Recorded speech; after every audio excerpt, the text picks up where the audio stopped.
Well, I'll start off, perhaps you can try and imagine this particular area where all the car park is with lots of working class houses, very much a working class area.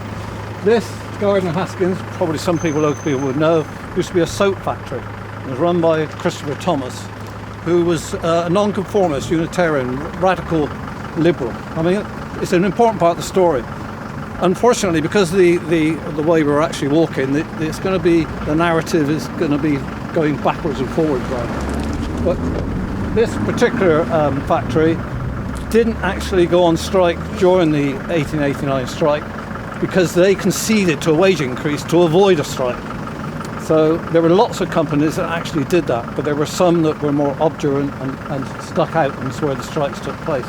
Now what I want to do, as I said, try to imagine this particular area in working class housing. And I want you to take you to a place called Louisa Street, which is over here, and follow me.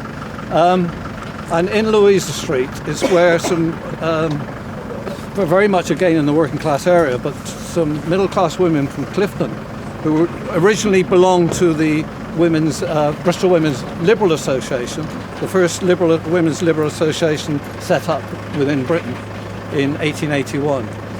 And they originally belonged to this organisation, Liberals, and by 1888 they become more associated with the Socialists. There was a Bristol Socialist Society was set up in the mid 1880s, very radical group, and they became associated with them during the summer. I think it's very difficult to get the timing, but around about the summer or just before in 1889. Also in this area, in March 1889, there was very bad floods here, more or less over the other side, which we'll be seeing later when we go over the other side of Old Market, down into town where Cabot Circus is now in Newfoundland Street. And during those floods, it became is working class areas that were really badly hit. And radical liberals and socialists really got involved in trying to say to the local council, we can't keep having these floods. It had them 6 years previously as well. We need to do something about it. And so there was this feeling that of the working class conditions has to be done something about, either through radical liberalism or as far as the socialists go, the more left wing, the socialists actually getting people to help themselves and start fighting back. So that's a sort of background to it. I think that covers it for the time being. When I get down here, I'll say more about these Miriam Daniel, Helena Bourne, and a guy called Robert Allen Nichol, who moved from the Clifton area to work amongst and be with working class people in this area. We'll take it. Unfortunately, the house doesn't exist, but the road and the cobble road does. So I'll say more about it in a minute. Right. Okay. Perhaps I'll show the lead. Thank you.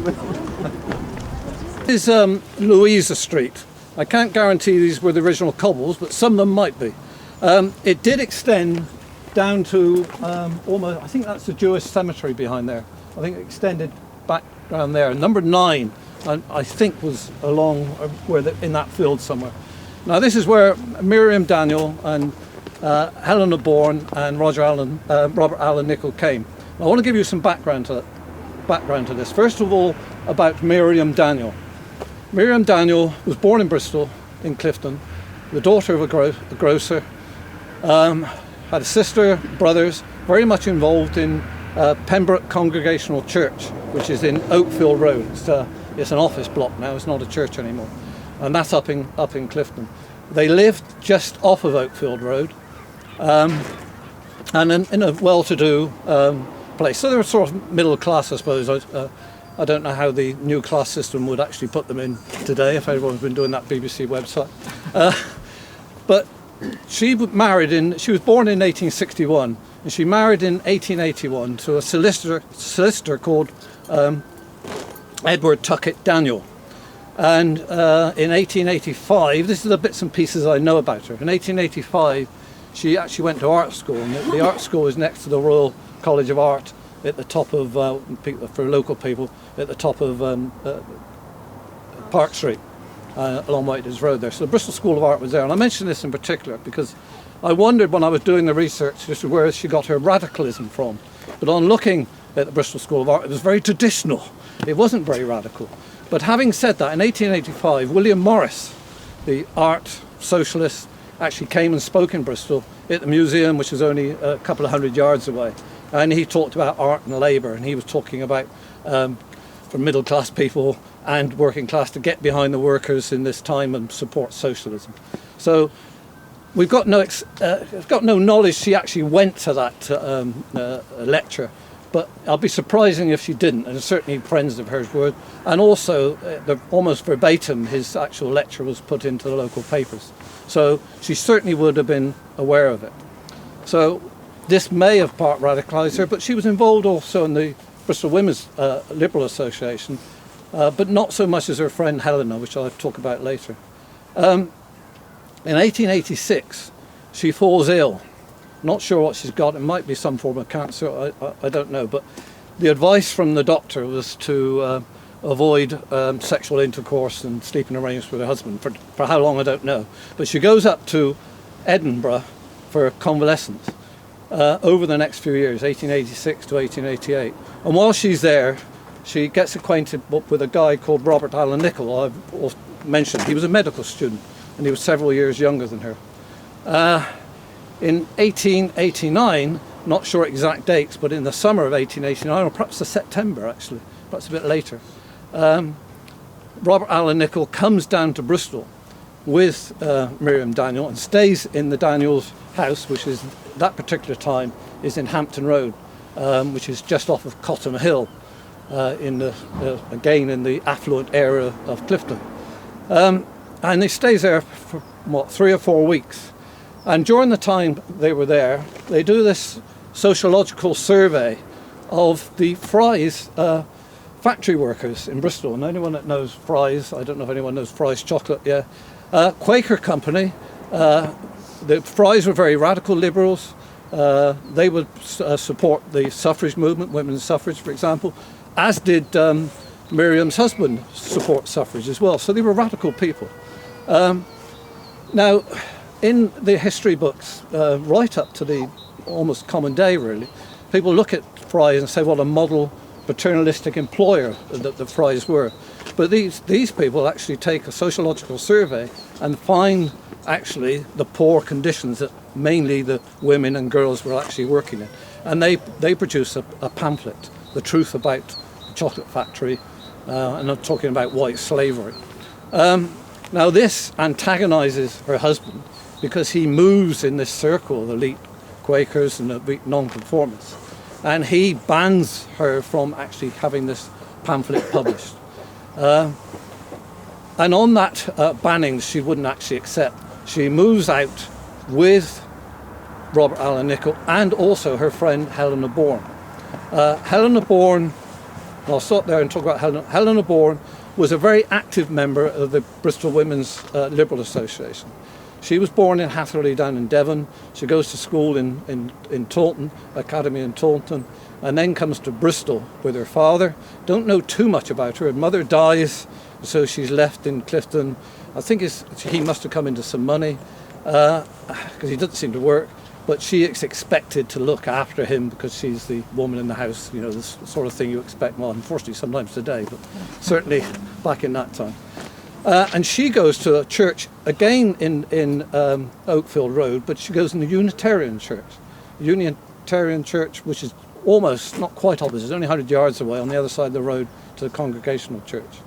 And she, through the Unitarian church, she becomes quite radical. They are interested in social issues, the church, and discuss these, and they're very open into reasoning, so it's not just being lectured downwards, there's very much a dialogue in the church, so she learns these things.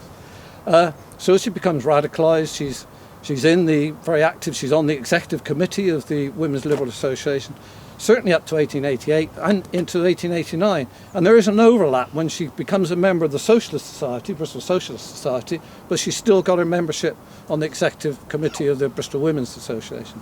But when they move out of Clifton, a lot of their friends frown upon it. A lot of liberals will get involved of coming down to working class areas and helping working class people, but they frowned on actually someone moving out and of course slumming it, for want of a better word, into the area. So apart from one or two people, this is the treatment they had from their previous friends. So they throw themselves into the movement then. So this is where they actually lived at the time. And very soon, at the time they were actually here, the strike wave begins to start. And I'm now going to take you down to where the first very small strike takes place, which is John Lycett. So it's a little bit of a step out down the road, but probably open to the breeze, but I'm sure it'll be all right.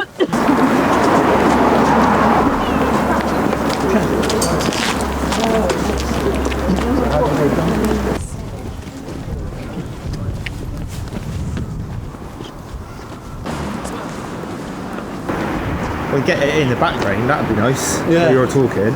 So it's this the castle type. Yes. This is John Lycett's behind me. The turrets on the top there actually weren't built until I think it's 1891, so it's a couple of years after the strike that took place in mid-September 1889.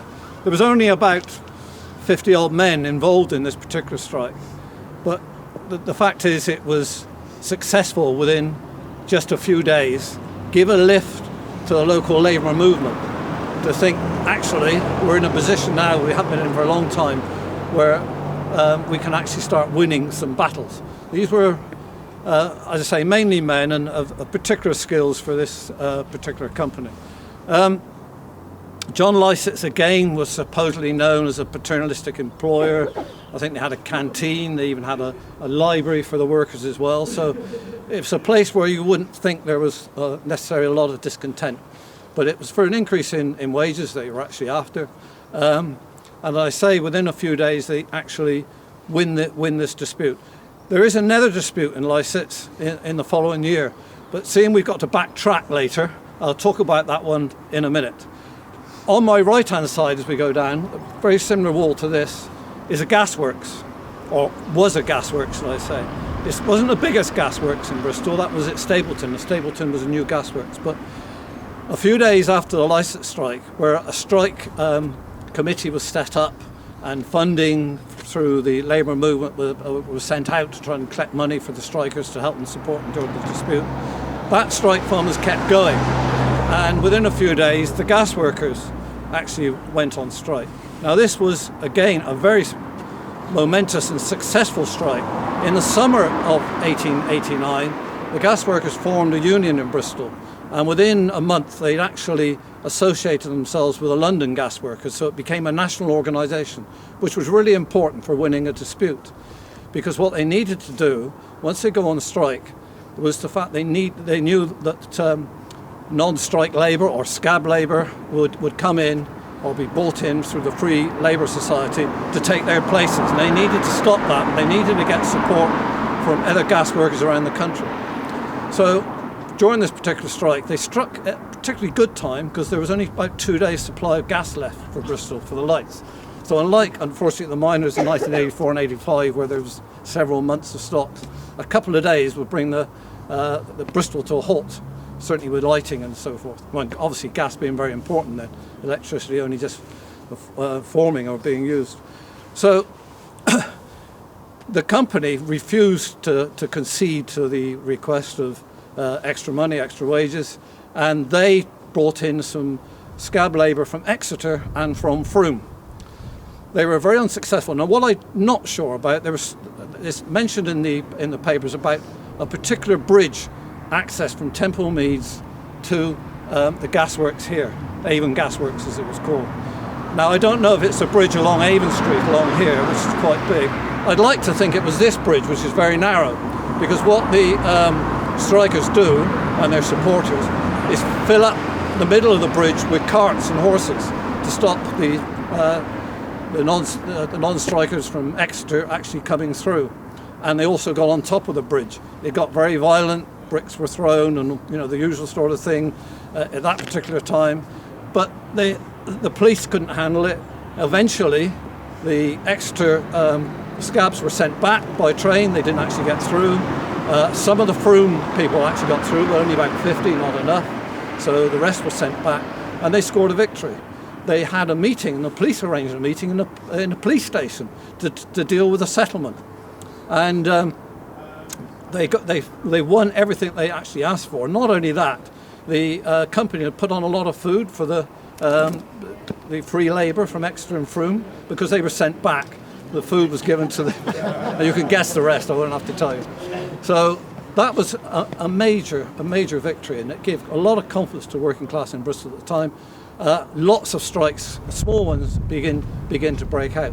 I'll come on to the bigger ones later. We're going to the cotton factory now, which was a particularly big one. But this strike fund, a strike organising committee is set up later. But that's a few weeks later. We'll come on to it in a minute. So we're going to walk now to the left here into Barton Hill and find out the remnants, if you like, of the cotton mill, and I can talk about the women in the cotton mill and the strike there. Okay.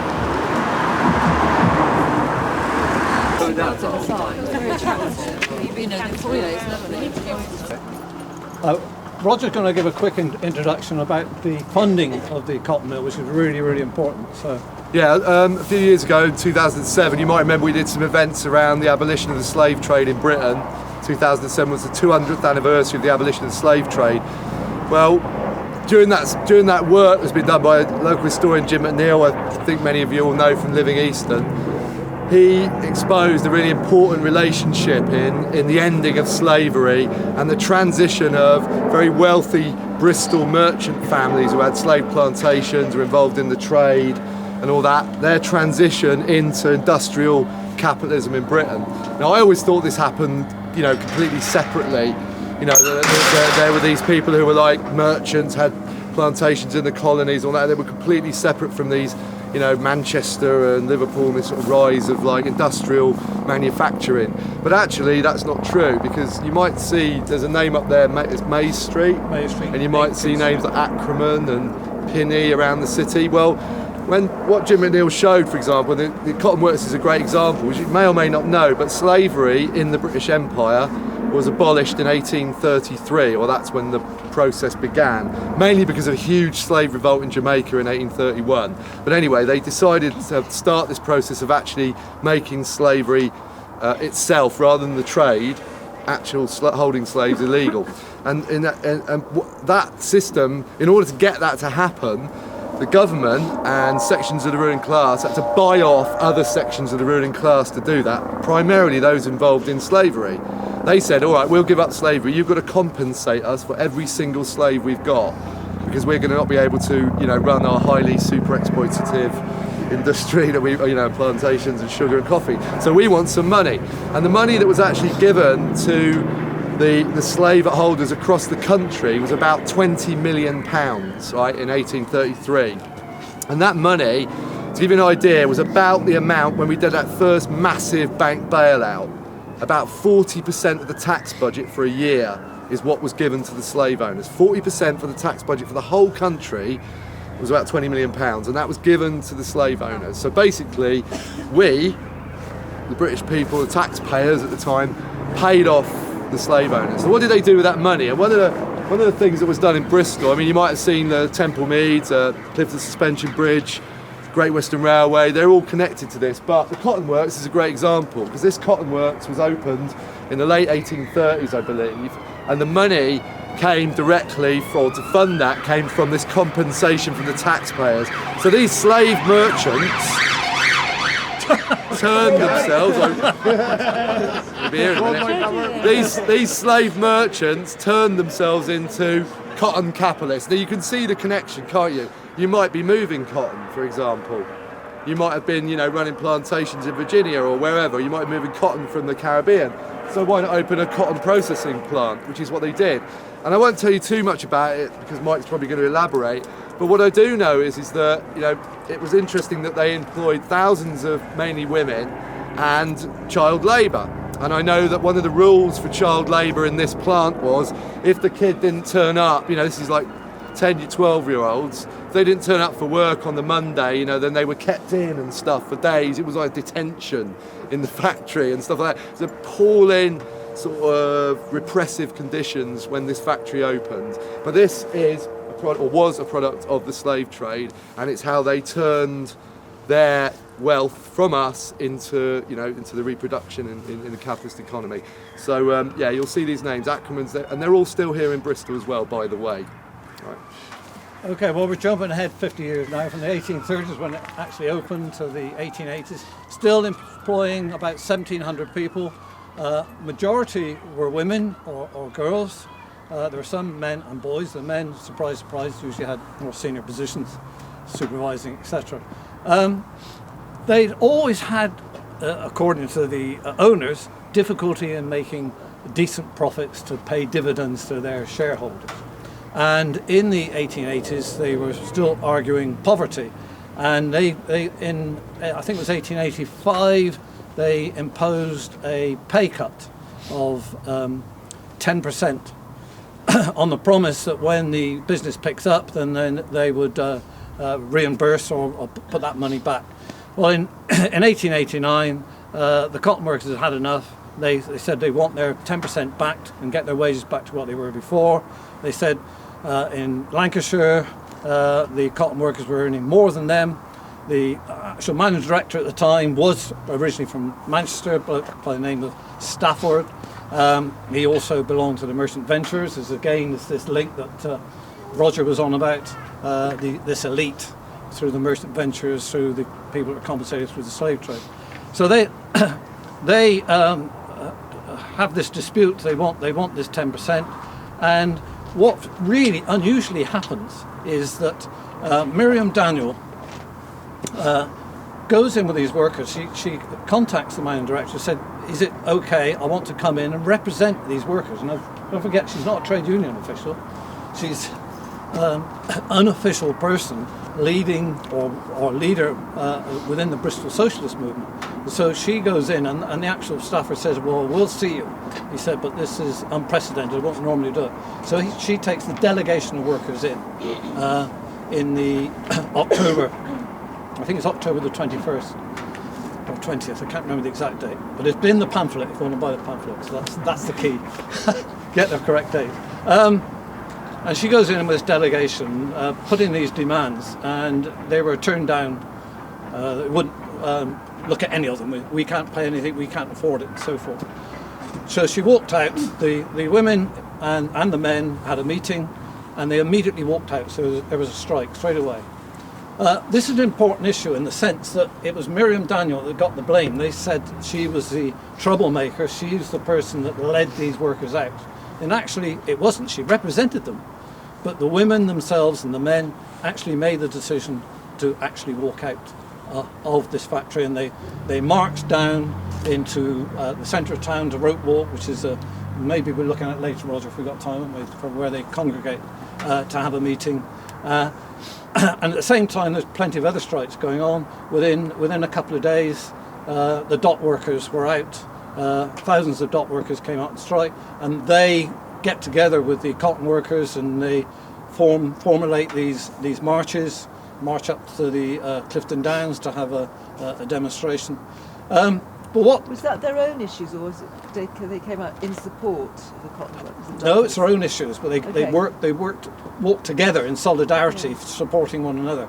The dock workers win very quickly; they win within days. So again, this is a really major victory built on the gas workers. So you've got the big, and it is men mainly, but of course it was casual workers on the docks. They were never organised before. They didn't belong to trade unions. This is the important thing. They were mainly unskilled. And very much a surplus labour.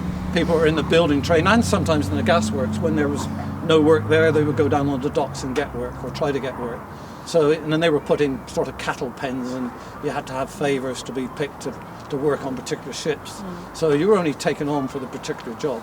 So very, very poor conditions. Got a lot of public sympathy, which is not surprising. But they won. Following, obviously, the dock workers in London who had a big dispute, the famous Tanner dispute. Ben Tillett, of course, was a leader of the dock workers. He was in London by then, but he's born in Bristol.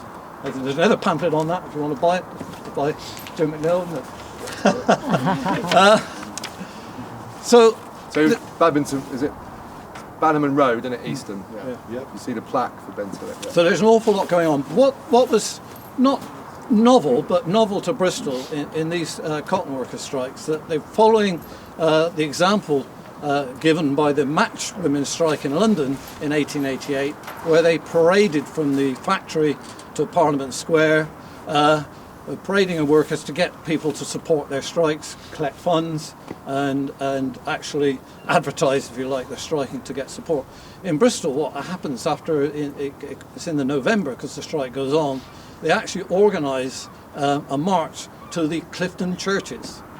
So several hundred of women. Remember, there's, I say, about 1,600, 1,700 people working here. Several hundred women, in particular, actually march up into Clifton. And when you get to the triangle there's a fork that goes off. So one lot, 400 go up to All Saints Church in Pembroke Road.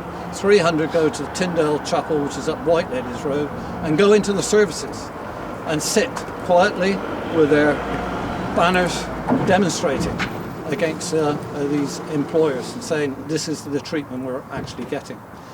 They didn't get any favours from the religious leaders, bar one or two. There's one that's actually based in St Agnes, which is off a Newfoundland Road. A guy named Harvey. He's a Christian socialist, and he gives them lots of support. But I'll very quickly finish this bit here. But Miriam Daniel and Robert Allen Nichol actually became treasurers and secretary, and Helena Bourne, of the Strike Organisation Committee, which is actually set up coming out of these very big disputes, the dock workers dispute and the cotton workers dispute. And these committees, this strike committee, actually meet every day all the way through November into December. That's how big it was. They had Robert Allen Nichol was appointed as a full-time person in this workman's coffee place, which is in New Street, very near the Rope Walk, very near Cabot Circus, to actually organise these workers and other workers during the disputes, collect funds, sign up people to the union. And to that sort of organisation in a very short period of time I think is absolutely amazing. And it's because of the action of these women in particular. It doesn't get well advertised in the dockers, and the dockers as well, coming together fighting for this. Unfortunately, the actual women's dispute, they do lose it. They do get some compensation. I really haven't got time, I don't think, to go into the details of that, but they do show and kept their union membership. They show how resilient they were. They were under a lot of pressure. Even the strike committee advised them to go back to work, and they refused to. And the strike committee then gets behind them to try and to get them to win the dispute.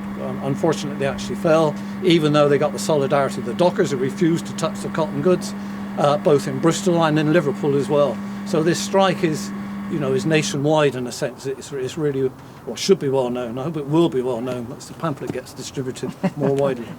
Okay, so I can talk about this more as we go back, but I'm very conscious of the time. It's 3 o'clock, Roger, isn't it? We need to get moving, don't we? Yeah. I want to go back to Lysets and say about the second dispute there when we get back there. Mm-hmm. This is very brief now. It's the second strike happens in the following year now, so we're in January 1890. As I say, a second strike breaks out here, and it was to do over the Christmas period. For some reason or another, I don't know why, but the factory is very busy. I don't know if they do Christmas decorations as well, galvanised, I don't know. But they took on extra hands. Then after Christmas, they lay hands off. And this was quite common.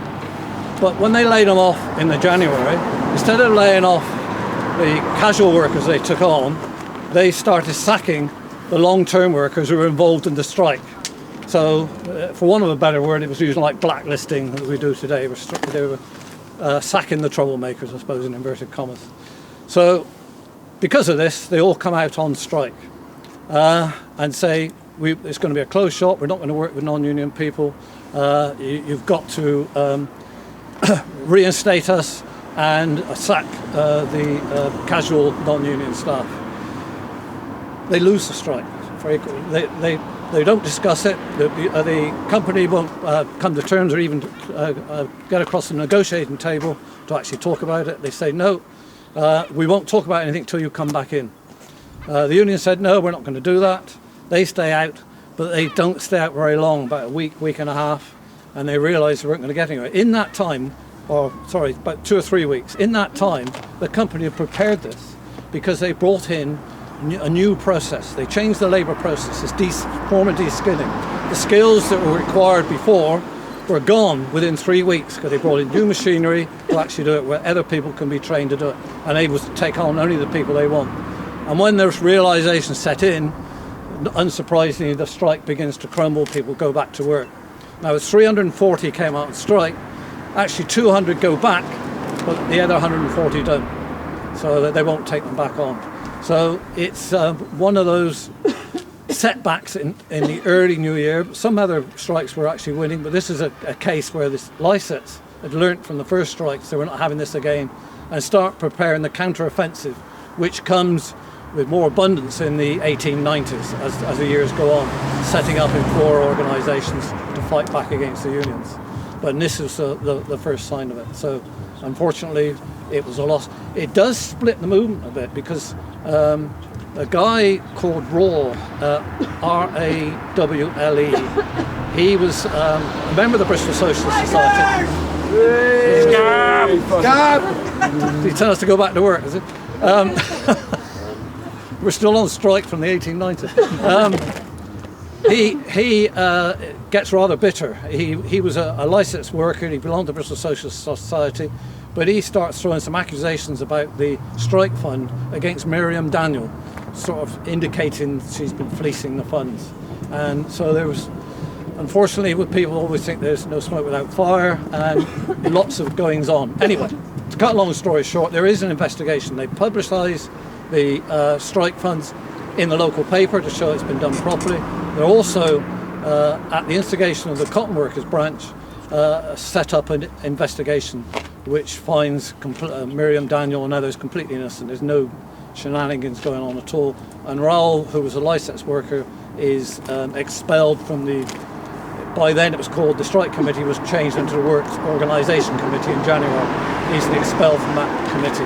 So there is a little bit of tension going on. So that's the licence dispute. So we can now go back, get a coffee from the Hydra. Have a coffee. But I realised that. Reason we split this walk into 2 parts is really we're talking about 2 different strike waves, but they are related. So Mike's talked about that period of strikes from 1889 to 1890, and now I'm going to look at a slightly later period, which is 1892, the end of 1892 into 93. And the central event, which most, if you certainly talk to Bristolians prior to the Second World War, and you talked about Black Friday, they wouldn't say what most people have said to me over the last few months, which is, oh, that's that last shopping day before Christmas. That's what Black Friday is. So but if you talk to Bristolians prior to the Second World War, they would have said Black Friday. They would have known about Black Friday, whether they lived down here or whether they lived up on in Clifton or on Cotton, because both sides of that class divide knew about Black Friday and what it meant. Now, we'll come on to Black Friday because it is the culmination of a whole series of strikes and protests and demonstrations which happened at the end of 1892. But I just want to talk about 2 quick events which relate to what Mike was talking about. So he talked about the gas workers and how they defeated the scab labour brought in, how the strikes that happened in 1889, 1890 were arguably a bit more offensive in the sense that they were people trying to get things like better wages, better conditions, forming the new unions, like these big industrial unions, like the gas workers and the seamen and firemen and the dockers. So it was much more of a sort of push forward in 1889-90, whereas in 1892 this is really the reaction of the bosses in Bristol and around the country, but particularly in Bristol, to these gains really, and the gains being the fact that workers felt they could actually push their wages up, they could actually fight over conditions, and they could form now these big general unions. And the idea of these new unions, these general unions, is important because it's like, as you'll find out in a minute, like the gas workers union didn't involve having to be a gas worker. It's a gas workers and general labourers union, that kind of thing. So you could join the gas workers if you were. Yeah, and they were open to women. And so women workers are joining the gas workers union. We'll see in a minute, even though they're not, involved in those industries directly. So this is really important. Now, 2 things happen in the gap between that first strike wave and the strike wave of 1892, which are kind of symptomatic of how the local government, the local state, and the local bosses reacted to those victories by the working class in 1889-90. The first thing was, in February 1891, there's a big strike in Cardiff.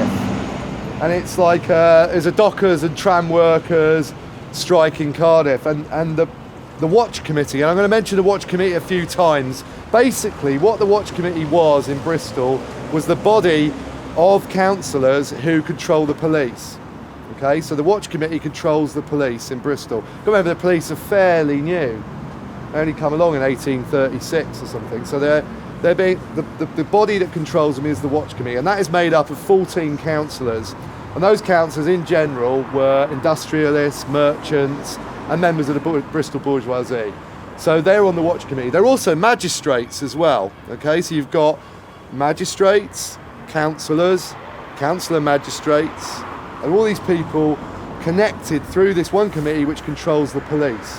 Okay, so that's the situation you've got. Now, in February 1891, the Watch Committee sends 50 policemen from Bristol, and there was about 300 policemen or so in Bristol at the time.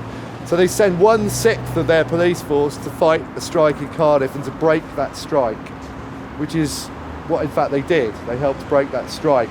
So that's an important moment, because it's the point where the police perhaps were a little bit confused in 1889 about their role, which may have been why they got defeated. You know, they weren't able to bring scab labour in.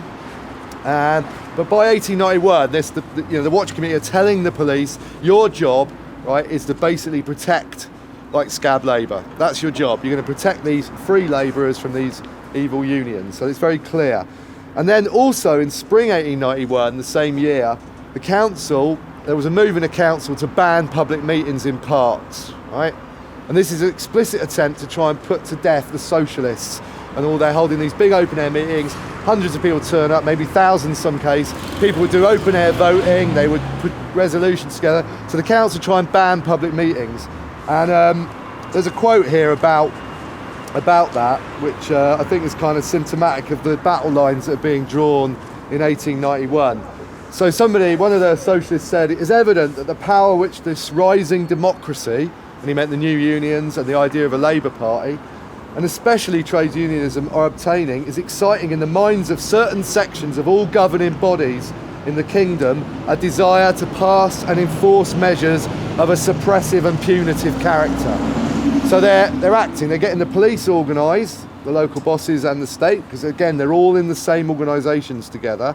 And at the same time, they're trying to ban socialists from having public meetings and other people doing public meetings. Now, actually, that was defeated, that attempt to ban the meetings, but it was a popular campaign that did it over several months. But you can see where the battle lines are being drawn. So that's the situation when we enter kind of the summer of 1892. Now, in the summer of 1892, there's one strike already going at the Malago Vale Colliery. Now, if anybody knows Bedminster near Asda, there was a colliery there, which was the Malago Vale Colliery. And that strike had been going on for nearly a year by the end of 1892. So the miners were already out on strike, and women had been central to that strike. They had carried out, shall we say, physical debates with the scabs. They'd attacked them in the streets, humiliated them in mobs, chased them down the street and stuff like that. They'd also confronted the police, and a load of women from Bedminster had actually attacked scabs using dough laced with lime. So they weren't mucking about, and they'd also threatened to skin scabs alive in the street. So it was getting, it was fairly violent in Bedminster, and many women were being picked up and put in prison and stuff like that. So women were central to that miners' strike that was going on. And then the strikes of the real strike wave, which leads to Black Friday, begins. And what we're going to do is I'll just explain the difference, which is that these strikes this time are not initiated by the workers trying to get more wages. They are initiated by bosses trying to either smash the general unions or stop their plants being unionised, or because of there was an economic recession going on, they were also cutting wages, increasing the hours of the day, and conditions were getting worse. So the strikes are about people reacting to things being taken away from them. So what we're going to do is walk to Bristol Bridge now, just the end of Castle Park, and we'll find out about the Sweet Girls, if that's all right.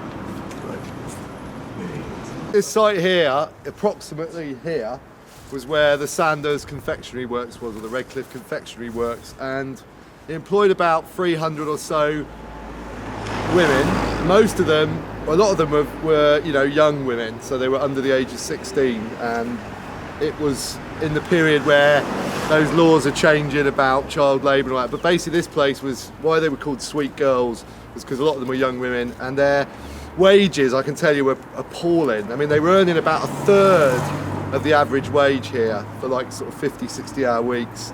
And they also, to give you an idea of wages, I mean, a typical police constable would earn 5 times what any woman who worked in this factory earned. An ordinary constable would get 5 times what they earned. So they were some of the lowest paid workers in the city, but along with lots of other low paid women workers. So they had the double whammy, one being, in manufacturing jobs, but also being women, they were low paid as well.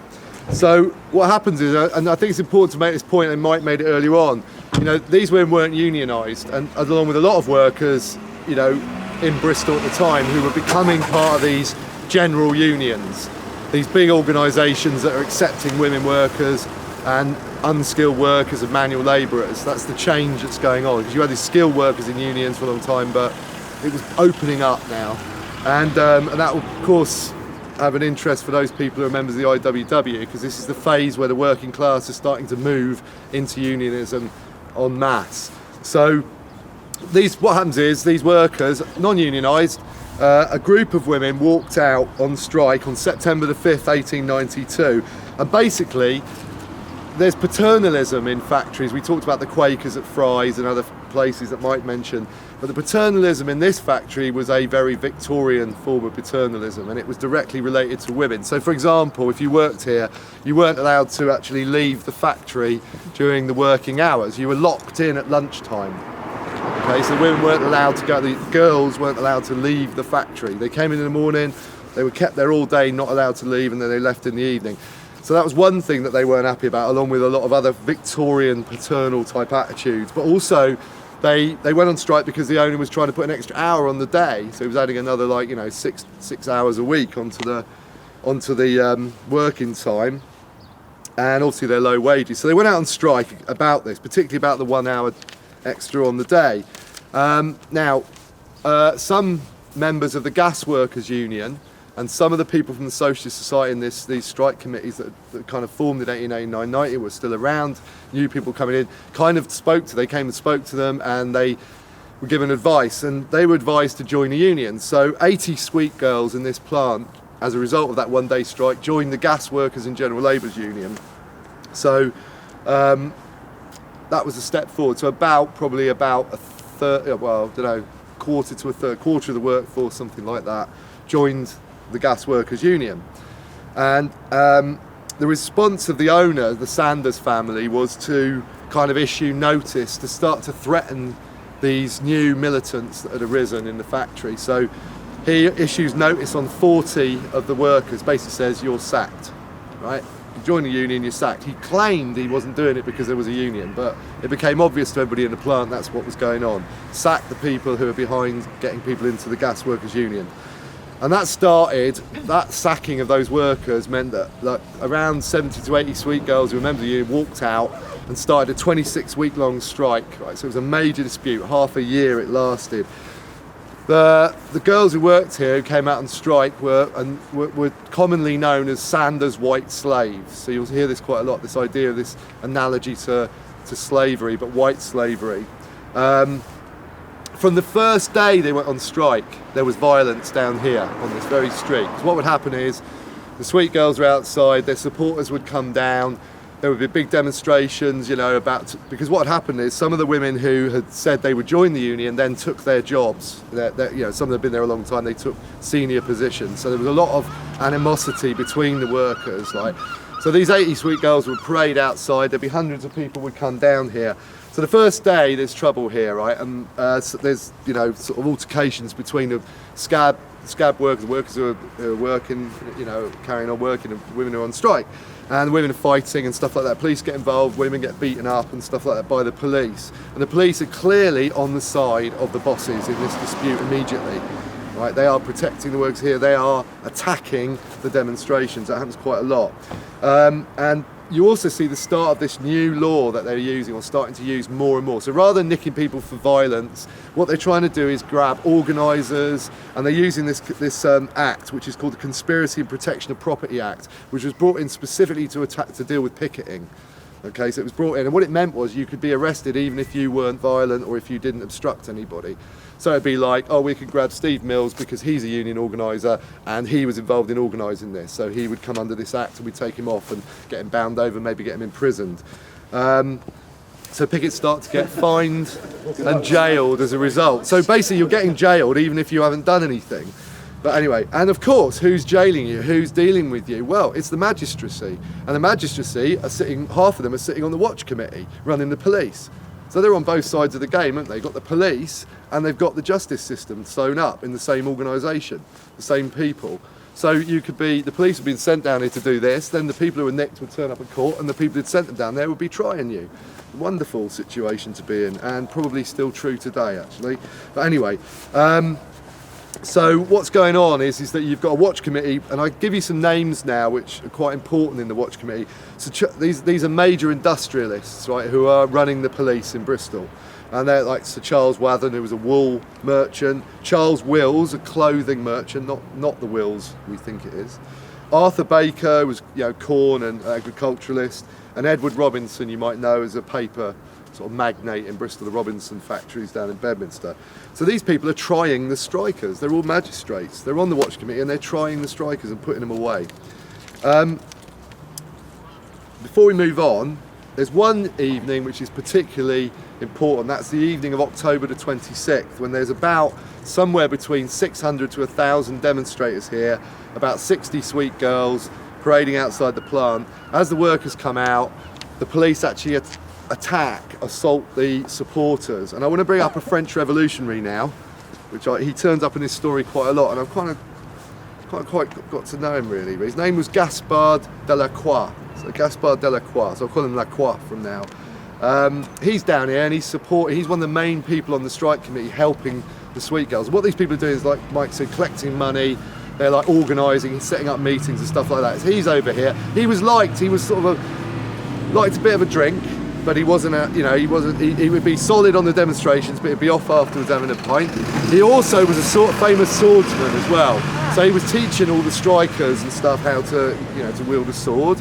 And he was liked, and he was this sort of ebullient French character who used to turn up. Anyway, he got nailed straight away by the police, obviously because he's an agitator, 2, he's French, and 3, he's quite well known. So he gets pulled straight away, as some of us may know in this crowd, put your head up above the parapet, you get nicked. So they nicked him on that night of the 26th, and along with a load of other socialists and union officials who hadn't, really been involved, but they were picked up as well. Lacroix was hammered in court. He got 21 days hard labour for being drunk and disorderly, right? Which is like, in the court they laughed when he said he was drunk and disorderly. That's what they used against him. But 21 days hard labour, so he goes to prison. He's one of the first martyrs of all of this. And he's in prison over the next month when the dock strike kicks off, which we'll come on to in a minute. There is one attempt by the strikers to try and get some recompense through the justice system. So they go to court, and a famous lawyer who Mike will tell us about at some point in the future. There was a lawyer, he was known as the people's lawyer. He was a socialist, and he basically did lots and lots of court cases for working class people in general, but also protected strikers, and pickets and stuff like that. H.H. Gore, and he what happened in court was that he brought some women who'd been assaulted by the police, some sweet girls who'd been assaulted by the police, and they put a charge forward on one police officer to start with who'd assaulted them. And various witnesses came up, and one of the witnesses was from the strike committee, a guy called William Oxley, and he gave a account of the police beating these women up. And he at that point, I'll read out the quote actually, because it's quite interesting how what kind of propaganda they were using against these strikers and against these women. So this guy who's like on the strike committee, collects money, as part of the collection funds for the strike and everything, comes up, gives his evidence against the policeman, and then the following was said about him by the prosecution. By his appearance, it would be seen that he was not one of those people who earned his living by the sweat of his brow, but went walking around the streets getting money out of these little girls. What was being insinuated was not just that he was like, you know, obviously not part, you know, he was an agitator, but also that there was some kind of allusion to sexual perversion, which is what they were trying to do. At that point, after numerous objections, all the women in court who were down there to get this policeman done, the lawyers, the whole defence team just walked out of court and gave up trying to get any justice at that point. And that actual dispute about that court case went on for ages, but they gave up trying to get justice out of the system because they're dealing with the enemy. Effectively, they were being tried by the enemy. They weren't going to get anything out of them. So the strike, their strike continues, and just on this street here where that car's coming out, that's 3 Queens Lane, and a lot of the meetings that happened not only between the Sweet Girls who were on strike, the strike committee, but also the dockers happened down on that road, and we'll probably mention one in a bit. What we're going to do now is find out about the dockers strike, which kicks off about a month after the Sweet Girls go on strike. So we're going to walk just over to Yana Feeney. She's just round over there. So we'll walk down there. We're standing here because you can kind of see a few things. This bit along here, the Grove as it was known, or still known, along here is like Dockers Central. This is where all your big mass meetings of dockers happened, or where one of the places they would gather is along this quayside here, which is like the mud dock and along around here. But the key things I want to point out is that you've got, I guess that's sort of the Cumberland Basin round there, isn't it? Where the M Shed goes round and all that. And also Cannon's Marsh, where that bank is. Right, well, those areas over there were a huge series of timber mills, timber warehouses and timber mills. So the whole of that, where M Shed is now, and all round there was timber warehouses, timber, you know, quays where you could bring ships up, and also the whole of Cannon's Marsh was as well. So there's a big timber industry. One of the key groups of dockers who worked in those yards or on the quays were the deal runners. And the deal runner, they were called deal runners because deal's a kind of wood, isn't it? I think, is that right? I don't know. Softwood, yeah. What the deal runners, all basically what they did was they unloaded timber ships for the timber merchants. Okay, and there was lots of timber merchants who were part of this equation of the kind of boss class in the city. Now what happens is in 1889, when Mike was talking about those dockers strikes, there's a kind of, one of the big fights is against piecework. So that's like they're paying you for the amount of timber you take off the ship rather than for the hours you spend taking it off the ship. So in 1889 there's a sort of fight against piecework which is partially successful, so it's kind of fought against, and it's come to an agreement between the dockers and the timber merchants who are involved in this organisation called the Bristol Timber Importers Association. So the bosses have got their union, right, and then the dockers have got their union from 1889. So piecework is not really done. It's not done like that. And the Dockers Tanner dispute you mentioned was all about piecework in London as well. It was one of the key issues. But what happens on the Saturday the 12th of November? So you've got this strike's been going on for a month or so, going on at the Sweet Factory and all that. And you've got the Malago Vale Dockers strike. You've also got another group of workers called the Allen Workers. There's about 50 of them who worked sort of over Temple Back. And they come out and strike as well over conditions and wages being reduced. So what happens is that what appears to be just an accidental strike that happens amongst the dockers, but actually is something more sinister going on. Because what happens is a ship comes in, there's loads and loads of timber ships coming in, but one in particular comes in, and the owners have decided they're not going to use the local deal runners to do the unloading. They're going to bring people from Cardiff over to unload the ship. And now they tried to get some non-unionised dockers in Bristol to take wood off the ship, but they won't touch it because they said it's the deal runner's job to do that. So they leave it. Then they bring people from Cardiff over, and that immediately causes a dispute with the deal runners. So a dispute starts. So the deal runners sort of walk out and say, right, we're not unloading any ships then, because this one ship they're trying to use scab labour to unload it. It was called the I can tell you. No, it's all right. We like to get our facts right, don't we? So the ship was called. So I can't remember off the top of my head. It was called the Revolving Light. ship from Cardiff, carrying a cargo of timber purchased by the Bristol firm Bancroft, Harris and Budget. That's the company that decided to try and break the use of the deal runners. Now, what happens then is a dispute starts and the deal runners walk out because they say, look, you know, you're trying to bring scab labour in to unload these ships, that's our job and all that. And so a strike begins. There's about 400 deal runners walk off out of the timber yards and the strike begins. Now, the interesting thing is that the Bristol Timber Importers Association, basically this dispute disappears in a sense because the company itself says, all right, well, we'll back off. Like, you know, the individual company says, we'll back off and we'll let the deal runners do it and, you know, and all that. But the Bristol Timber Importers Association say no. Like, no, nobody comes back into our timber warehouses unless they're on piecework. So they're trying to reintroduce piecework. And the interesting thing is that a little dispute turns into a massive dispute because the Bristol Timber Importers Association, the bosses union, says, right, we want piecework back. So it's an attack on what happened in 1889. And it's like a red rag to a bull to the dockers. These are low-paid workers who fought in their unions to stop piecework.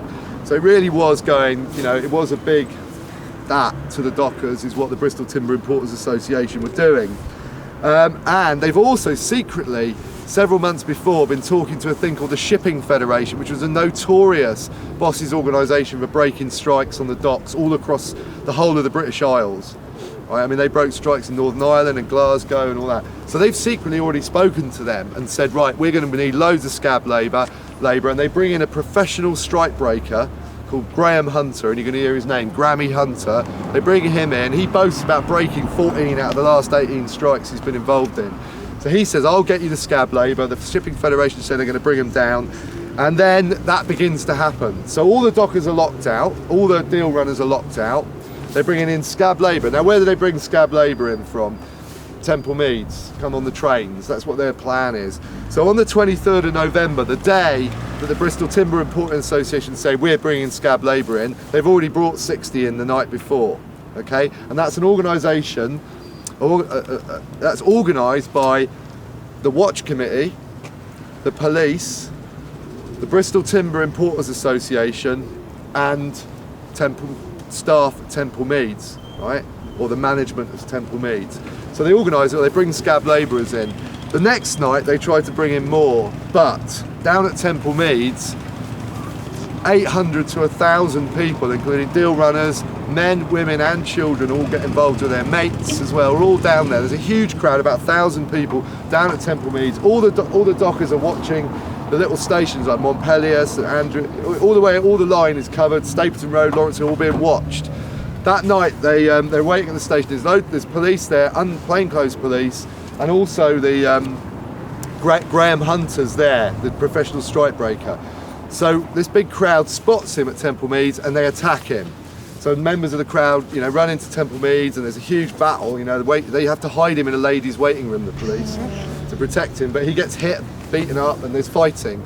And the police beat people up, and eventually the crowd retreats outside the station. They've got the professional strikebreaker, no scab labour in that day, inside the station trapped. And it's a major incident because the police have got to try and get this strikebreaker out, right? And their operations failed that night. So they launched one of the most violent attacks in probably the late 19th century on a crowd, which is not very well known about. They 120 stave-wielding police. Now when I talk about staves, these are things they keep in Bridewell. They are long sticks with iron tops on them, and they batter the way through this 800 to 1,000 people who are outside the station in that, you know, on that forecourt that goes up to Temple Meads. Really violent. I'll just read out a couple of things which are important because there were so many people shocked by the violence who were walking by. The papers get full of letters, so including from church ministers, the press doesn't say anything about it really. It talks about a bit of violence, then it says the police dispersed the crowd, right? But this is what people saw. The police violence seems to have been indiscriminate, as eyewitnesses, including a church minister, claimed to have seen assaults on harmless onlookers, anyone within reach. Another saw the police run after half a dozen women who were standing quietly by and knock at them in all directions and severely injured most of them. It was even suggested by some respectable members of the Bristol community that the violence of the policemen was simply wanton, unwarranted and brutal, and could give the impression that they are enemies of the labouring man and the poor. So the local press remained curiously silent on that one. But the point is the battle lines have been drawn now. So we've got the police actively protecting strikebreakers and organising with the bosses. You've got violent attacks on demonstrations which are trying to stop scab labour being brought in. You've got violence down on the picket lines, you know, with women being locked up and other people being targeted like our French Revolutionary.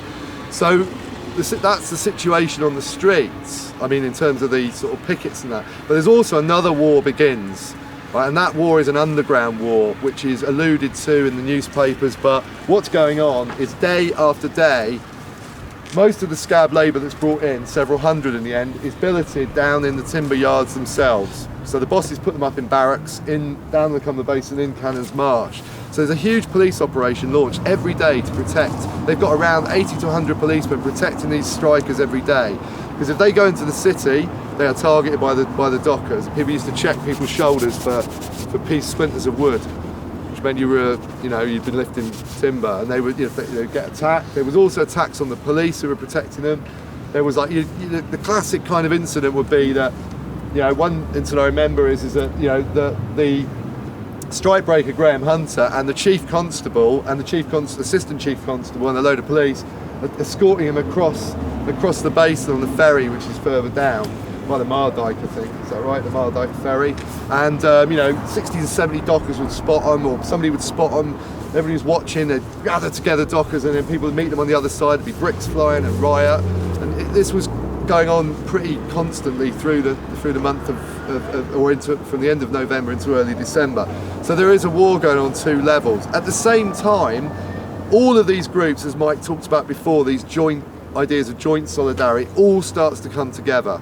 So you've got the deal runners of dockers and their representatives are meeting with the Sweet Girls, the Allen workers are there, the Malago Vale community people are in contact, the Socialist Society is involved, the Trades Council. So people are starting to gather together and form these joint strike committees, or the joint committee as it becomes known. And one of the tactics they first use, which comes from two women, Enid Stacey and Catherine St John Conway, I got it right. These two women, it's interesting, become very central to the Sweet Girls strike. The reason why they're interesting is because they were sitting in their church in 1889 when the Cotton Girls came up and fronted everybody out in Clifton. They were in the All Saints Church. They used to go up there. So they're sitting there and they see these striking cotton workers that Mike talked about coming up to Clifton, sitting in the services, and they are already, you know, partly politicised, but that makes them become part of the strikes of 1892, and they become very central to the strike committees. So what do? They think, well, what was the tactic that changed my life? These people coming up to our churches and confronting us. They say, well, do it again. So what they do is the Sweet Girls target the Highbury Chapel, which is where the Sanders family, which owns the factory, go to church. Mm-hmm. So this is one of the first ideas these women come up with, say, well, look, you know, I'm a socialist now because I was confronted 3 years ago. Let's do it again. You know, let's go and confront them. So the Sweet Girls start marching. This happens, the first march is towards the end of October, then the dockers join in, then the gas workers, then the seamen, the firemen, the shoemakers, everybody starts to turn up. So it starts with these small marches up to Clifton to front out the bourgeoisie, you know, non-violently. So the first time they go up there, they go up to Highbury Chapel, these Sweet Girls and all their supporters, there's about a couple of hundred, and they go into the church. And they're sitting there. It doesn't say whether the Sanders family were there, but I bet they were. Right, and they didn't expect that. So there's there's this excruciating scene with all these, like, you know, Sweet Girls there, you know, with their banners saying, you know about their demands, and all these people from Clifton, and the priest famously saying, you know, well, you know, we're kind of interested in the meek and stuff, and, you know. This horrible atmosphere. But anyway, the next week they all march up there and there's loads of police outside, and you know, Christian charity lasted 1 week, so they were banned after that. So every time the crowd used to march, they'd still go up there every week, every Sunday. Everyone would gather round on the Grove or down in the centre, and they would march up to Clifton and then come back for meetings in the Haymarket in Broadmead. But every week they would pass those churches full of police, and they would like be a huge ironic cheer. They were, hey, still banned from the church. So that were their tactics, and these demonstrations grew up through those months of October and then November and then into December. So you can see there's a situation arising. And when I say these marches grew, right, I mean, to give you an idea, 100 to start with, then 2,000 to 3,000, and then eventually 7,000 to 8,000 people in early December. So you've got, you know, big events, brass bands. The Barton Hill fife and pipe drum band used to be the leading band, and then it ended up with 5 bands leading them, right? And then they were so big, the demonstration, they had to split them up. So people the dockers would meet here, you know, the Sweet Girls, other people would meet on the rope walk, other people would meet over on Broad Quay, and then all the marches would converge, then they'll go up to Clifton and come back for all these speeches. So the pattern is set. Mass demonstrations on a Sunday, confront the bourgeoisie, then come back to the Haymarket, and there have speeches from the various strike committees, the dockers and all that. So that's the kind of pattern of what is happening at that point. Now, what is Black? I'm going to come on to Black Friday now, you'll be happy to know. But basically, I would argue from what I've seen in the sources and from what the mayor and the watch committee and the city council and these various traders said, they're frightened. They're getting very frightened, and for 2 reasons. One, they're being confronted where they live by thousands of people. Now, it's not like a few hundred they can just dismiss. They're talking about huge sections of the organised working class are up there. And secondly, what I think is really important is that they've committed all their police to look at protecting these scabs, and they're weak.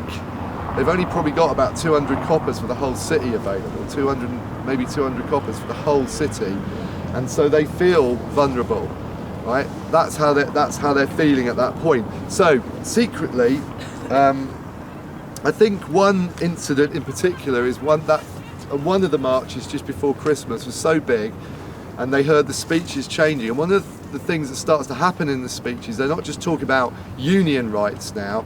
What people are standing up and talking about is political power, right? It becomes obvious. So, for example, the great dockers leader you've heard, Ben Tillett, is sent down to the city, and he's making speeches about we need to form a thing called a kind of organisation for the working class that can kind of stand in elections. I think we should call it the Labour Party, right? They're talking about forming a Labour Party.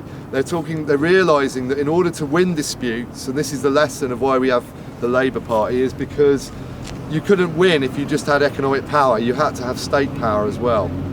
You're up against the state. Strikes could be broken by the police, and so that's what's being talked about. So people are saying, oh, you know, we need to get our people into the council. We need to take over the watch committee. We should have working class running the watch committee and running the police, so that they'll defend us and not the bosses. And all this is being openly said. So I think, you know, that's the point where the mayor of Bristol contacts central government secretly. And what he does is he contacts central government and says, we need troops. We need the military. Because we're in a situation now where we, you know, could be faced by losing control of the city to a certain extent, is what he's arguing. Also, we haven't got enough police to deal with these big demonstrations anymore. So he says that he kind of whines and whinges and plays drama queen to central government. And they say, yeah, okay, you can have 2 units of cavalry and 3 infantry regiments put on standby, right? If you want them, anytime you want them. So the mayor says, brilliant. And now the mayor feels much more confident because he's got 3 regiments of troops and 2 lots of cavalry ready for him from Aldershot, and he can call them any time. So then they start to get more aggressive. At that very moment, the joint committee has to decide what they're going to do about these Sunday parades, because the Sunday parade falls on Christmas Day, I think, which is the 25th, obviously, and the 23rd is Friday. So they decide to move the demonstration, which would have fallen on Christmas Day, onto a Friday evening. And so they have a meeting all down there, one of their Sunday meetings, everyone is here, all the dockers, and Tom McCarthy, one of the kind of Ben Tillett's second in command, stands up and says, you know, we're gonna have a march, you know, we're gonna have a monster meeting and a massive march of the workers. And what we're gonna do on that march is we're all gonna carry Chinese lanterns, which are like kind of those paper things you get from IKEA. They're like Chinese lanterns, if you know what they are. I mean, you can see one on the front of the pamphlet. It's actually these little things. You put a little light inside and you walk along. They said we'll have a grand illuminated procession, and on that procession we're going to try and raise money for all these people who are on strike. These 4 groups of workers, the miners, the alum workers, the Sweet Girls and the dockers, are all going to get, you know, we're going to raise money for them. So it's a big sort of festival, charity march to raise money. And he announces that. Now, at that meeting, something interesting happens, and you can kind of gauge the situation from what Ben Tillett said. Now, Ben Tillett, I would argue, as a famous union leader from Bristol, Ben Tillett often, in my opinion, followed the crowd when he was speaking. He looked at the crowd like I'm looking at you, thinking, you're a bit cold, you're a bit tired, you want another coffee or something. But he would follow the atmosphere of the crowd when he spoke. So he stands up at this, just after McCarthy's announced this charity parade they're going to do on Friday the 23rd of December, and Ben Tillett stands up and says the following, judging the mood of the crowd. He says to them, look, if we do this march, right, we know it's getting more and more violent, the police have attacked us and beaten people up and done terrible things at Temple Meads. But he says, look, if we're going to do this, he advised them, if they got into trouble, right, not to do it singly, but the whole bally lot of us. If it came to a fight, right, they could fight too, with their fists or with clubs. And if they came to guns, they could pick them up as well. This is a union leader, the head of the dockers, saying, if it comes to it, we're going to pick guns up, right? If it came to that point and they had to force their demands, they would make violent physical efforts to do what was right, and he would head the first lot of men to do that.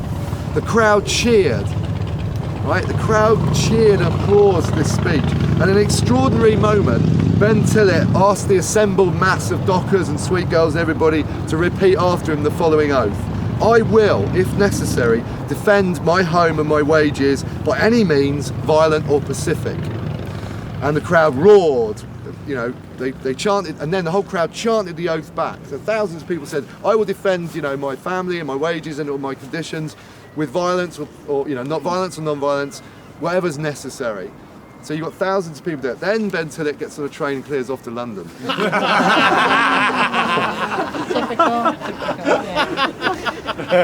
And if some of you know the history, which will come on to in a very short time, he probably didn't realise how much danger he'd put himself in, and we'll come on to why that is in a minute. But anyway, so we're going to have this big lantern parade. Where are we going to meet? Well, probably a good idea to meet on the Grove.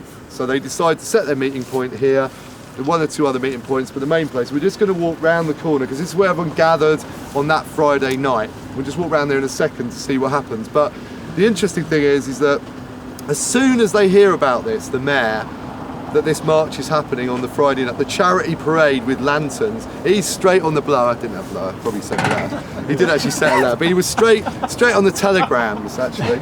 Straight on the telegrams, like going straight to Aldershot and Central Government, I want the cavalry, I want the troops. And they say, okay, you can have 2 units of cavalry, about 240 men or something, will be sent by train, and their horses will be put in the carriage. The whole lot unit will be moved to Bristol. And it's, I think, the 20th Hussars and the 7th Dragoon Guards or something. 2 units from Aldershot, they're elite units of the British Army. The troops, the infantry had decided to hold in reserve, but they sent the cavalry because they thought that would be quite good at dealing with a demonstration. So, troops have been sent down to Bristol. The chief constable then says to the joint committee, you can't have your march where you want, right? We'll decide where the route is. And they decide a route, which I'll show you in a minute, which cuts out the whole of the commercial business districts of the city. So they're trying to control where they're going right away. And what McCarthy, who's the kind of Docker's second in command, says at that point is the following. He famously, so you see this quite a lot when you research it, McCarthy replied in a speech and a letter to the police constable and the watch committee, and he said, you know, they attempt to try and control the route. They banned lanterns because they were so dangerous. So a lot of jokes about that, you know, what people were frightened of, a little lantern, you know. So they banned all the lanterns, and then they controlled the route of the march. And what McCarthy said, McCarthy, the Dockers leader, says, we are sincerely desirous of keeping the peace of the city, but cannot consent to have our line of route marked out for us. And with all due respect, we will only give way when a stronger force than our own is pitted against us, and then only under strong protest. So the battle lines are drawn for what becomes Black Friday on December the 23rd. We're just going to walk to the corner over there, if that's all right. Okay, so Friday the 23rd of December 1892 arrives. I can tell you that down at Bridewell, it was described that Bridewell became like a war gamers convention, they said. So it was like people moving little toy soldiers about and all that. I guess they used to do that in that period, I suppose, generals and things. So Bridewell police station over, right up there is set up as a sort of command centre for this operation, which involves manoeuvring squadrons of cavalry, mounted police officers as well, ordinary policemen in their phalanxes. They get the whole police force. They got like sort of 300 or 350 coppers out as far as we could, and they're sort of marching them about. They've got to defend all the scabs who are like on Cannons Marsh and Redcliffe. They send hussars down there to do that. And the other key target they're trying to protect is Clifton. Clifton is defended by 4 small companies of hussars and dragoons. Right, this is vital. So protect the scabs, protect the rich, and then make sure they don't go through the business district, which is Welsh back, which we're going to sort of retreat back that way in a minute. But this is where everybody gathered, all the way along this side, and there were thousands of people turn up in the early evening of that day. I mean, it's a bit confusing to begin with because there's no light and there's no lanterns, so everybody's confused. But then eventually, what brings the crowd together, and I am a terrible singer, but what happens is that Tom McCarthy, the Dockers leader, turns up, right? And people sort of start to recognise all the deal runners arrive, the sweet girls are here, the bands start arriving. It's chaos, and nobody really quite knows where everyone's going. Because the police have said you've got to go that way, straight down there, stay out of the way of all of, Castle Park, which is where all the big commercial districts are, where all the main shopping streets are. It's all, you're going straight down there to the Haymarket, right? Now, the marchers don't want to do that. They absolutely don't want to do that. So then, and they're not going to do it. You'll find, as you find out. But what happens is that as they arrive, people spot Tom McCarthy, the Dockers leader, and they all start singing this song, which they've been singing repeatedly over the last few months, which is basically glory, glory, hallelujah, glory, glory, hallelujah, glory, glory, hallelujah. Should we sing it? Yeah, go on. Right, well the words are glory, glory, hallelujah, 3 times, isn't it, I think? And then we'll hang Grammy Hunter on a sour apple tree as we go marching on. So he's the professional strike breaker. So let's do it then. Page 37, paragraph 2. If you have purchased the right, so let's sing it then. Glory, glory, hallelujah. Glory, glory, hallelujah. Glory, glory, hallelujah. We'll hang Grammy Hunter on a sour apple tree. As we go marching. So they're all singing that, and it brings the crowd together, and everybody, down here there's about 10,000 people gathering along these dock sides, right? Now what happens is, Lacroix, our French revolutionary, he's just got out of hard labour for 21 days. He's carried through the crowd, he's come down to the demonstration. He has a part to play in this. He has a very important part to play, and the reason is all the dockers and the deal runners and the sweet girls know that the coppers are going to be watching what Lacroix does because he's dodgy. So I know if I was looking around this crowd and I was a copper, I know who I'd be watching, right, to see what the general. He's going to be older, isn't he? He's got to be dodgy. He's got to be an agitator. He's already been in prison. He's a revolutionary, and all these poor innocent working class people in Bristol, they couldn't organise shit. So you watch the general, right? What's the general? Well, Lacroix is quite clever because what he does is he's got a walking stick, takes his hat off, sticks his hat on a walking stick, right? Starts bobbing up in the air to attract, he's round with the sweet girls and all that, and he's bobbing it up around, just round here. And the cops all, hone in on all the plain clothes are hanging about, the spies hanging around with him, like, what's he going to do? What's he going to do? And he leads a marching band down there. So he takes the marching band, the 5 bands, there's about 4 or 5 bands, they all march off down there. The choir waves his hat. And why was he holding his hat on a stick? Does anyone know who comes to Bristol Radical History Group? Why you would put your... Who's got a bobble hat? Who's got a bobble hat here? Right, yeah. So if you stick a bobble hat on a pike, right, it looks like that. And that's what the French revolutionaries used to do, was stick their caps of liberty on their pikes after victories. It comes from the French Revolution. It's also why... Magic mushrooms? Yeah. Yep. Liberty cap? Yeah. Looks like a mushroom, doesn't it? No. Sort of. So what the quad does, he does his French Revolution. He sticks his hat on a stick, digs it up and down, leads everybody off there. And all the cops, all the plain clothes, everybody follows them. And several thousand people go that direction. But not everybody. Instead, they've gone, that worked then. Because there are somewhere between 5,000 and 7,000 people just here who decide, they watch it everybody go, and then they just decide, right, we're not going that way, we're going to go right through the centre of the commercial district in town, led by McCarthy and 500 dockers who start this move. So they're going to go down here, Welsh back. Should we go and do it? And then we'll finish off. Right, so if you can imagine that night in the darkness, it was a freezing cold night as well. It's the 23rd December, howling gale. You can imagine, it's April, isn't it? Yeah, I forgot. So howling gale and all that, and what's happened is, so Lacroix and is all the bands, everyone's gone off on the main route, which is going through the centre, a drawbridge up to the Haymarket. Meanwhile, there were several groups of people. There's the 500 dockers with McCarthy who've come this way. Somewhere around 5,000 people followed them. This is what various figures say. About 5,000 people followed those dockers. So swarming through the streets. But also there's about another 10 to 20,000 people on the streets, all over Castle Park. You know, everybody's come out to see this spectacle. And I would argue that crowd in general knew which side it was on. Let's put it that way. So what happens here is that what is key to the whole police operation is this corner at the top here. Okay, where the old Norwich Union building, in it, Bank of England, just on that corner of Castle Park, all there. It's Mary Laporte, I think it's called. That's the key point, because what they've got there is a huge concentration. What? What's the population of Bristol at the time? Any idea, roughly?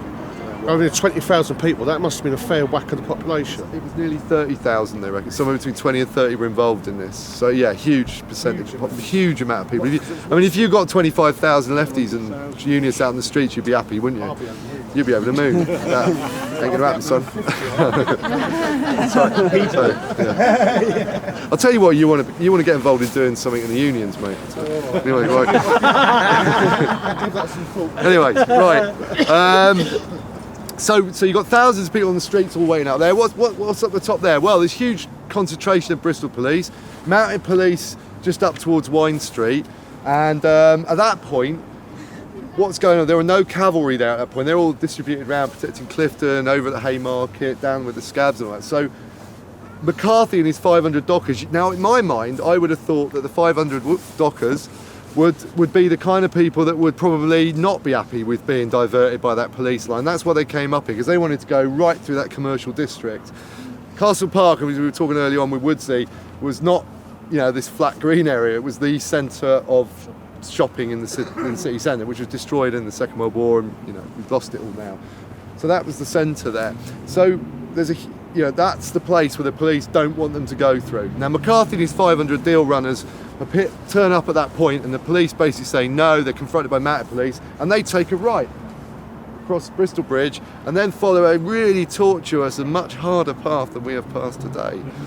Down all the way round, crossing over at Temple Back, all the way up Temple Way, all the way round by the rope wall, all the way until they end up at the Haymarket, those 500 dockers. When they cross that bridge, the military and the police freak out because they think they're going to go down there and attack the scabs on the Cumberland Basin. So they send all these cavalry charging down there to try and stop them, right? But the more interesting crowd, which we don't know so much about, these 5,000 who come charging, and they're not walking, they're at a trot. They're jogging, this 5,000, right? Right up here at Welsh Back.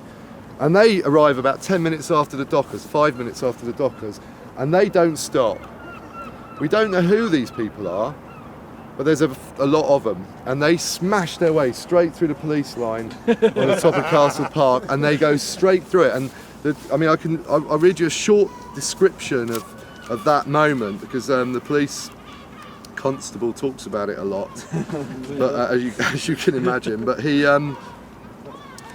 so yeah, I'll just read this section out to you. Just before 8 p.m. on December the 23rd, Black Friday, a third, apparently leaderless contingent of demonstrators, estimated by the police to number 5,000 or more, left the Grove and broke into a run along Welsh Back towards Bristol Bridge, right along here. The police cordon, armed with batons and staves, was concentrated at the entrances to High Street and Bridge Street, it's just on the corner there, to stop the marchers entering the city centre, the most direct route to the horse fair and the Haymarket. Hundreds, if not thousands, of demonstrators and onlookers thronged the area, so there's all the spectators there as well. The crowd charging down Welshback, however, did not deviate in its aim and, quote, swept everything before them. Superintendent Can called upon them to stop as they ran towards him, but the crowd rushed on, breaking the police line. The chief superintendent, along with many other police, there were several hundred there, were literally trampled as the crowd smashed their way through the line and broke into a run along Bridge Street, heading towards the horse fair, which is where we're going to go in a minute when we finish. After hundreds of demonstrators had poured through the gap, the police line reformed and the constables lashed out at the large crowd which confronted them with staves and batons. A few minutes later, a party of 30 dragoons, cavalry, sent for Bridewell arrived on the scene, but far too late to prevent the breach. The cavalry unit left a few minutes later, making their way along Bridge Street and Union Street to the horse fair, followed by hundreds of jeering and hooting demonstrators. So basically what happens there is the operation collapses. The operation collapses on that corner because they've got thousands of people watching. They smash their way through the police line, the cavalry just arrive too late and then just leave, and everybody just runs along jeering at them, and everybody just pours through Castle Park to Union Street and to the Haymarket, and that's where we're going now. That'll be the last stop. I was at the horse fair, which is here, the Haymarket, right? About 8:15 p.m, so all this has been going on over there, all these crowds are pouring in. One of the bands that was situated here, because this is where they're going to have their rally, their Monster Rally, as they called it, Monstre, Monster Rally. I like quite like that, Monster. Yeah. This is where, yeah, it's probably the choir in there again, like. But at 8:15, one of the bands here saw the first of these crowds starting to appear, and they struck up with "See the Conquering Hero Comes." So you can imagine the trade union band and everybody's. And this whole area, I mean, the description of it, one journalist described the scene after about half an hour. As far as the eye could reach, nothing could be seen but a mass of heads, reaching as far as the top of Union Street, which is the top of there, right by Castle Park. So that was completely full of people. That was all around, this whole square was rammed with about somewhere around up to 30,000 people in these streets. Just here. Right there we've got the command headquarters of the police and what they're organising, which is just down Silver Street, which is where Bridewell is. Right, so, and what you've got are these two in the square is what they used to do on every Sunday parade. They've got a carriage down that end of the square and a carriage down there. And the Sweet Girls carriage is there, and they'll put it out and they have their strike committee speaking, thousands of people there. The Dockers have got their one over there, and there's people gather around that one, and there's speeches being made. And one of the speeches is kind of ironic, I think, looking back, because obviously the speakers are talking about what the hell is going on. We tried to have a charity parade, right, and they've brought the army in. And that's what everybody's saying. This is insane, you know, like, what is going on in this city where they bring in the cavalry in, you know, for a charity parade, you know, and they've tried to stop us marching, they've tried to ban the march, and they've also tried to ban us taking children's lanterns with us. So this is what the kind of speeches are saying. But one of the socialists who was speaking, Francis Gilmore Barnett, he said to the crowd, "I'd not be in the least surprised if the Watch Committee ordered an ironclad to come into Avonmouth, or gunboats to control the River Avon, and a park of artillery to take their positions up on the downs." Now, you know, he makes that speech and we all look at it and go, well, you know, that's that. No, it happened. In 1911 and 1919 in Liverpool, not very long afterwards, Churchill sent those gunboats up the Mersey and trained their guns in working class areas. They did send the troops in. So what Gilmore Barnett is seeing is this potential reaction. You know, what is the state capable of in dealing with, like, you know, a bunch of strikers and their supporters. And so they have these speeches, goes on for about an hour, right? And then they start to wind the meeting up about 9:20, 9:30, like. And there's now, as these meetings are going on, troops of cavalry are still parading up and down. You see, like, 10 dragoons go up there with their lances and their sabres and all that. They're marching around, everybody's booing them and jeering them, and everybody's making fun of them. The whole crowd, it's a big, like, party atmosphere towards the end of the demonstration, where everyone's just having a go and having a laugh. But what happens is that the chief superintendent from Silver Street and a load of police burst out of Silver Street just over there, and they grab this bloke Charles Jarman, who's the head of the Seamen and Firemen's Union. They grab him, and the reason they grab him, they say afterwards, is because he's one of the people who led this charge which broke the line down at Bristol Bridge. Well, it's highly dubious. I think he was probably in that crowd, but they chose him as they wanted a scapegoat. So they grab him, but they're trying to grab him from all the seamen and the firemen. Now you can imagine what you're trying to do, grab their trade union leader out of the firemen. There's a scrap starts over there, like loads of people fighting, trying to rescue Jarman. And at that point, the mayor and the chief constable decide to release the Dragoon Guards. There have been a whole section of Dragoon Guards is in Bridewell, in that courtyard in the back of Bridewell, if you know it. We did some events there a few years. In that courtyard, they've got all the horses and all the cavalry mustered. So they come out of here and they march right into the centre of the square with Sir Charles Wills, because each group of cavalry is given a magistrate from the Watch Committee with the Riot Act card, just in case they forget their lines. That's the actual riot card. You can go and see it in Bristol. They were given, the magistrates were given this Riot Act card in case they forgot their lines in the heat of battle. They were also told to dine early that day because it could be a long night. So they bring Sir Charles Wills and troop of cavalry march right into the middle of the square, which is still full of thousands of people, and then they sort of set up just over there, just literally by that those two lights, literally those traffic lights there, and then they decide to clear the square. So they pull their lances out, and with the backs of the lances they start smashing their way into the crowd and breaking up the whole demonstration. Now, in most left-wing histories, what happens at that point is everybody becomes a victim, and unfortunately that's not what happened. Because what happened was people fought. They fought with their fists, they start chucking rocks at the cavalry, and their riot breaks out right in the centre of this square. Thousands of people are forced by the cavalry. Another unit of cavalry is released and charges in from Silver Street right down to this side of the square. Thousands of people climb over those railings into St James Churchyard right there, which is still there. Looks St James, isn't it? Yeah.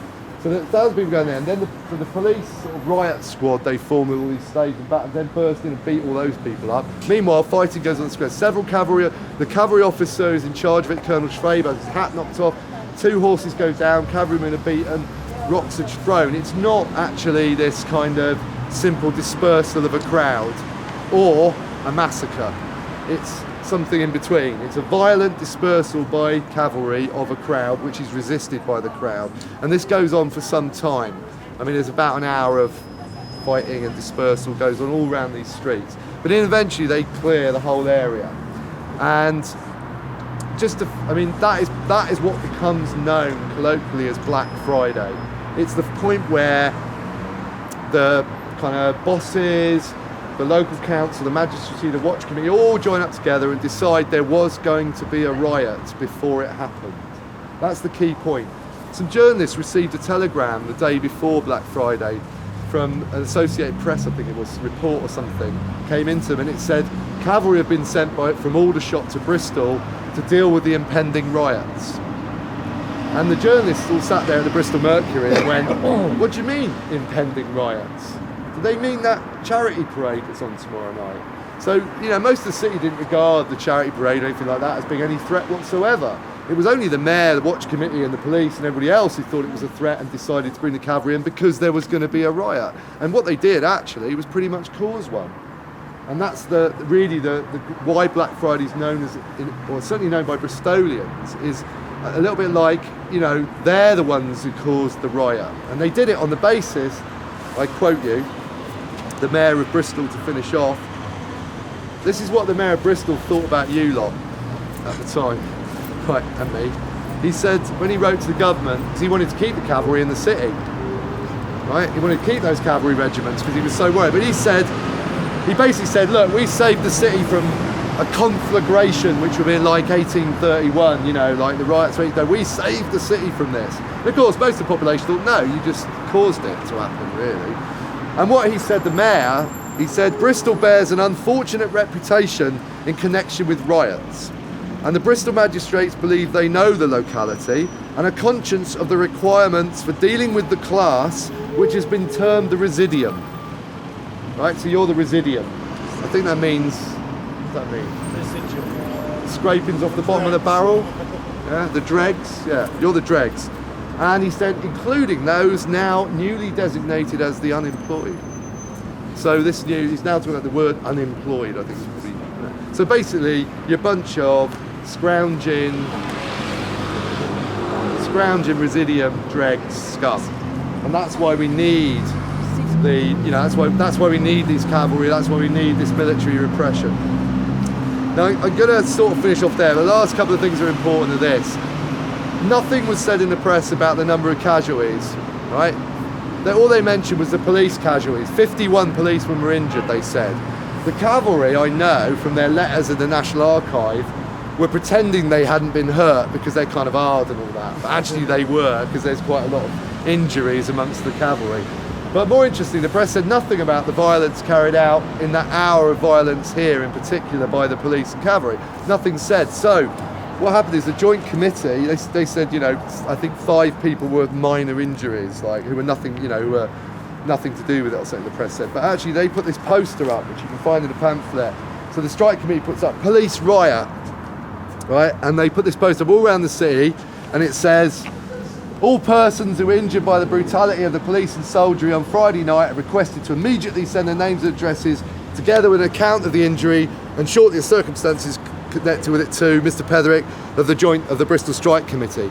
And from that they got 57 people who have been fairly seriously injured, right? And so it was a major incident. It was probably a hell of a lot more than that. And I'm going to say something politically about it. Then my impression of the event is that it kind of, people learned from it. The Socialists, the trade unionists learned from it and realised that the solidarity across industries, the inclusion of women workers and everybody standing together was a force in the city. And certainly the ruling class in the city recognised that, and that's the important thing. They are now in a an over bargaining situation. They know that. Many middle class activists, liberals I should say, who were interested in the rights of women, also looking into the labour question, started to say the following things. We should encourage workers to join the trade unions, right, for 2 reasons. So this is the liberals in the bourgeoisie. They're saying we should encourage workers to join the trade unions for the following 2 reasons. One, there are less strikes, because there are less wildcat strikes. They're controlled by the unions, and there'll be less trouble. And secondly, we also recognise that the most unruly sections of the workers in Bristol, the deal runners, the dockers, and these sorts of people, they can be controlled by these union leaders like McCarthy and Tillett. And McCarthy, if you read through the pamphlet, you'll see how much McCarthy, apart from one speech by Tillett, how much McCarthy and Tillett try to control the actions of the dockers. So the sections of bourgeoisie in the city are going, yeah, it's great, people join trade unions, this is good. Because they'll be much more, disciplined and civilised if we do that. This event, Black Friday, says also to the local ruling class, you can't treat them like the swing rioters. You can't be like, pre-1850. You can't just go in and send the cavalry in when people want the vote. You can't just send the army in when they want to get better conditions at work. You've got to use the police, and you've got to use propaganda. And the last thing I read to you, which I think is a touching story, my mum said she cried a bit when she read this, but this is a story which I think sums up the solidarity that happened on Black Friday. And it comes from a newspaper, so you've got to kind of read its kind of, its angle. But this is what one of the newspaper articles said. It said, here is a pathetic little story of Friday night's affray between the police, the cavalry and the public when in the area of the Haymarket when it was being cleared by the dragoons. An elderly man flying from the police, he'd only just reached the arcade, he might be running down that street there. An elderly man flying from the police only just reached the arcade entrance when he received a blow on the head, right? The police were going to hit him another blow when a little girl stepped forward and begged them not to hit her father again. The appeal was so prompt and came with such simple and touching force from the child that the man, whatever the merits or demerits of the case, escaped further truncheon violation by the police. His head was bound up and the child followed him and a companion to the BRI and stood beside them when the porter was taking particulars of the casualty. Seeing the ragged and scantily clothed little one of 10 standing by, the porter said, "Well, little girl, is this your father?" "No," she replied, the sharp little one, "but I saved him from another hit from the policeman when he was going at him. I asked him not to hit my father again and he stopped, but he ain't my father at all." So this little girl saved this geezer from getting a proper beating just over there, then went up to the hospital with him and then had a laugh with the porter about the fact that that's the kind of solidarity to save people. That's my dad narrating. So I'm going to finish there, and thanks ever so much for dealing with the long walk, and you are the hardcore and all that. So thanks a lot. Thanks to Mike as well.